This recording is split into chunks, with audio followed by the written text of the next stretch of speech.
ಎಲ್ಲರಿಗೂ ನಮಸ್ಕಾರ. Welcome back to my YouTube channel. ಇವತ್ತು ಚಿನ್ನಸ್ವಾಮಿ ಸ್ಟೇಡಿಯಮ್ಗೆ ಬಂದಿದ್ವಿ. ಈ ವಿಡಿಯೋನ ಶೇರ್ ಮಾಡತ್ತೀನಿ ನೋಡಿರಿ.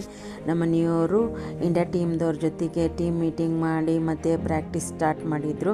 ಈ ವಿಡಿಯೋನ ನಿಮ್ಗೆ ಶೇರ್ ಮಾಡತ್ತೀನಿ. ಹೆಂಗಾಗೈತೆ ಅಂತ ಲೈಕ್ ಮಾಡಿರಿ, ಶೇರ್ ಮಾಡಿರಿ, ಸಬ್ಸ್ಕ್ರೈಬ್ ಆಗೋದು ಮರೆಯೋಕ್ಕೆ ಹೋಗ್ಬಿಡ್ರಿ.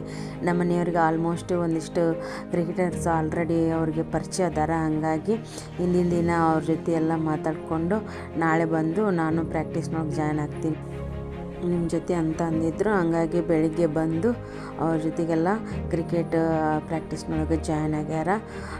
ಇವ್ರದ್ದು ಆಫೀಸ್ ರಜೆ ಇತ್ತು, ಹಂಗಾಗಿ ಕ್ರಿಕೆಟ್ ಆಟ ಆಡಿ ಬರೋಣ ಅಂಥೇಳಿ ಇಲ್ಲಿ ಸ್ಟೇಡಿಯಮ್ಗೆ ಕರ್ಕೊಂಬಂದಿದ್ರು. ನೋಡಿರಿ, ಎಲ್ಲ ಕ್ರಿಕೆಟರ್ಸ್ ಇದ್ದರು. ಮತ್ತು ಅಂಡರ್ 14, 19 ಟೀಮ್ ಸೆಲೆಕ್ಷನ್ ಕೂಡ ಇತ್ತು. ಎಲ್ಲ ಹುಡುಗರು ಆಟೋಗ್ರಾಫ್ ಕೇಳೋದು, ಫೋಟೋಸ್ ಕೇಳೋದು ಮಾಡತ್ತಿದ್ರು. ನಾವು ಕ್ರಿಕೆಟೆಲ್ಲ ನೋಡ್ಕೊಂಡು, ಪ್ರಾಕ್ಟೀಸ್ ನೋಡ್ಕೊಂಡು ಎಲ್ಲ ಪ್ಲೇಯರ್ಸ್ನ ಮೀಟ್ ಮಾಡಿ ಫೋಟೋಸ್ ಎಲ್ಲ ತೆಗೆಸ್ಕೊಂಡು ಆ ಟೀಮ್ದವ್ರದ್ದು ಪ್ರಾಕ್ಟೀಸ್ ಮುಗಿತಾ ಹೋದಂಗೆ ಅವರೆಲ್ಲ ತಮ್ಮ ರೂಮಿಗೆ ಹೊಂಟರು. ನಮ್ಮದು ಇನ್ನೂ ಸ್ವಲ್ಪ ಹೊತ್ತಿರೋಣ ಅಂಥೇಳಿ ನಾವು ಅಲ್ಲೇ ಇದ್ವಿ. ನೋಡಿರಿ, ಮತ್ತು ನಮ್ಮ ಪ್ರಾಕ್ಟೀಸು ಮುಗೀತು. ಲೇಟ್ ಆಗುತ್ತೆ, ಇನ್ನೇನು ಹೊರಡೋಣ ಅಂಥೇಳಿ ಎಲ್ಲ ಟೀಮ್ಸ್ದವರು ಹೊಂಟಿದ್ರು. ನಾವು ಮನೆಗೆ ಹೋಗೋಣ ಅಂತ ಬಂದ್ವಿ. ನೋಡಿರಿ, ಭಾಳ ಇವತ್ತಿನ ದಿನ ಎಂಜಾಯ್ಮೆಂಟ್ ಮಾಡಿದ್ವಿ. ಮತ್ತು ನೆಕ್ಸ್ಟ್ ವಿಡಿಯೋದಲ್ಲಿ ಸಿಗೋಣ. ನಮಸ್ಕಾರ.